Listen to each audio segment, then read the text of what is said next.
السلام عليكم ورحمة الله وبركاته. 7 من بي إن سبورتس الإخبارية في قطر. أهلا بكم مشاهدينا. يبدو أو أشارت ماركا بديعة منذ قليل أن كوتينيو لن يسافر إلى دبي مع الفريق، يعني الأمور بدأت تأخذ مأخذ الجد بانتقال ربما كوتينيو إلى برشلونة. فعليا أصبح قريب جدا من الانضمام إلى برشلونة. ماركا فعلا أشارت إلى ذلك، وحتى الصحف البريطانية آخرها صحيفة تايمز أشارت لنفس الشيء، وتحدثت عن توديع كوتينيو الوداع الأخير على حد وصفها لزملائه قبل السفر إلى دبي اليوم السبت. وأشارت التايمز إضافة لما أشارت إليه ماركا، وأنه اللاعب سيرحل وسيسافر مساء اليوم إلى برشلونة حتى يكون حاضرا في مواجهة برشلونة ليفانتي غدا في الليغا الإسبانية في الكامب نو تحديدا لمتابعة المباراة المقبلة، على أن يجرى الفحص الطبي كحد أقصى على حد تعبير صحيفة تايمز يوم الاثنين المقبل، خصوصا مع الأخبار التي تحدثت عن صفقة تناهز 160 مليون يورو، بالتالي ستضع ربما كوتينيو ثالث أغلى صفقة في التاريخ بعد ثنائي نيمار ومبابي. على كل حال سنعلم أو سنعرف كل شيء في المستقبل القريب، ساعات القليلة القادمة. نعم. كشفت وسائل إعلام الإسبانية عن توصل نادي ليفربول وبرشلونة إلى اتفاق مبدئي بشأن انتقال البرازيلي فيليب كوتينيو إلى النادي الكتالوني. وأشارت صحيفة سبورت الكتالونية إلى أن قيمة الصفقة قد تصل إلى 160 مليون يورو، 120 مليونا كبدل انتقال و40 مليون يورو حوافز ومكافآت. وأوردت سبورت كذلك أن كوتينيو سيصبح لاعبا في صفوف برشلونة للمواسم الخمسة المقبلة، إلا في صورة فشل المفاوضات حول التفاصيل النهائية.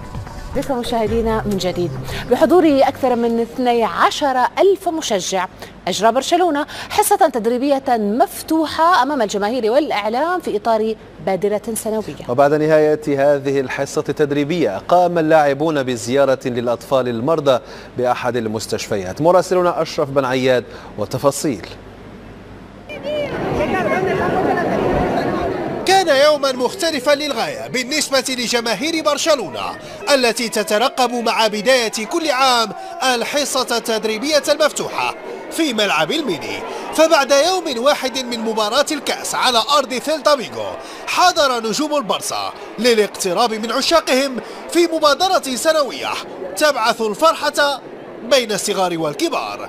وكما هو معهود في مثل هذه المناسبات، حظي لاعبون كميسي وسواريز وإنيستا بنصيب الأسد من الدعم والهتافات. الرقم 10 تحديدا أمتع الجميع بأهداف تحمل بصمته المعتادة.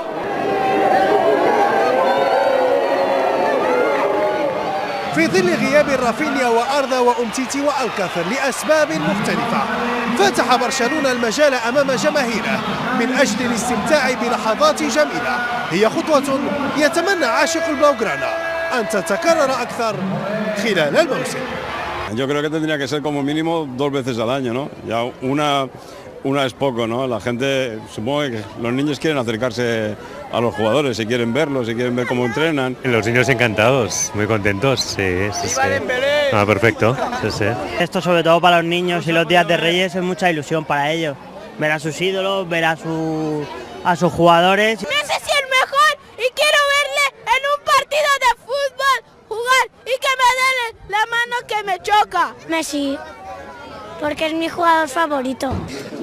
بعد الحصة التدريبية تنقل اللاعبون إلى مختلف مستشفيات برشلونة من أجل حمل البسمة إلى من يعانون من قسوة المرض.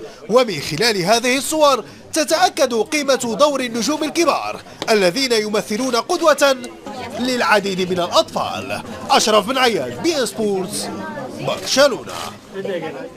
كشفت تقارير صحفية إسبانية أن عقد نجم برشلونة ليونيل ميسي يتضمن بندا يتيح له الرحيل عن النادي في حال إعلان استقلال إقليم كاتالونيا وتوقف مشاركة النادي الكتالوني في المسابقات القارية الكبرى. صحيفة موندو ديبورتيفو الكتالونية أشارت إلى أن العقد الجديد الذي وقعه النجم الأرجنتيني مع النادي في نوفمبر تشرين الثاني الماضي والذي يربطه معه حتى 2021 يتضمن بندا ينص على بقاء النجم الأرجنتيني في النادي فقط في حال واصل برشلونة المشاركة في بطولة من المستوى الأول في أوروبا.